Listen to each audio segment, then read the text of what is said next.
నీటికి నడక నేర్పుతున్న జలర్షి చంద్రబాబు. కుప్పం నుండి శ్రీకాకుళం వరకు ప్రతి ఎకరాకు సాగునీరు అందించాలని తపనతో ఏ ప్రాంతానికి ఏ ప్రాజెక్టు ద్వారా నీరు ఇవ్వాలో తెలిసిన దార్శనికత కలిగిన నాయకుడు ముఖ్యమంత్రి నారా చంద్రబాబు నాయుడు. నేడు ఆంధ్రప్రదేశ్ రాష్ట్రంలోని ప్రాజెక్టులని జలకళతో ఉట్టిపడటం ఆయన దశాబ్దాల కృషికి నిదర్శనం. పోలవరం అనేది కేవలం ఒక ప్రాజెక్ట్ కాదు, ఇది ఆంధ్రప్రదేశ్ రాష్ట్రానికి ఒక నెర్వ్ సెంటర్.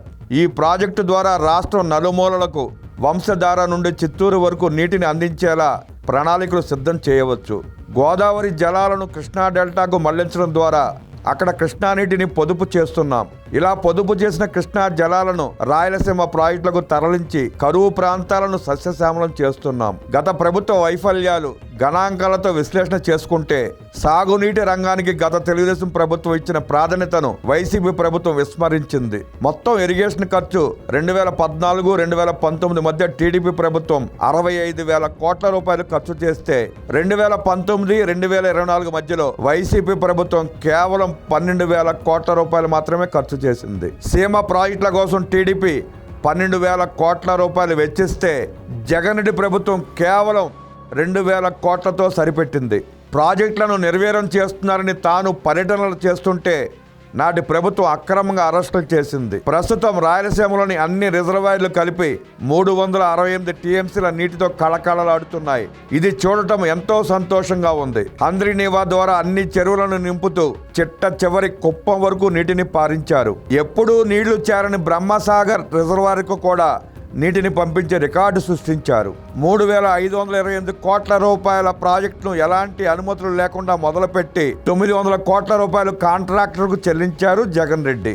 సరైన అనుమతులు లేకపోవడంతో ఎన్జీటీ జరిమానా విధించి పనులను నిలిపివేయమని ఆదేశించింది. తెలుగు జాతి అంతా ఒక్కటేనని, తెలంగాణ మరియు ఆంధ్రప్రదేశ్ రాష్ట్రాలు అభివృద్ధిలో పోటీ పడాలి తప్ప జల జగడాల్లో కాదని చంద్రబాబు నాయుడు స్పష్టం చేశారు.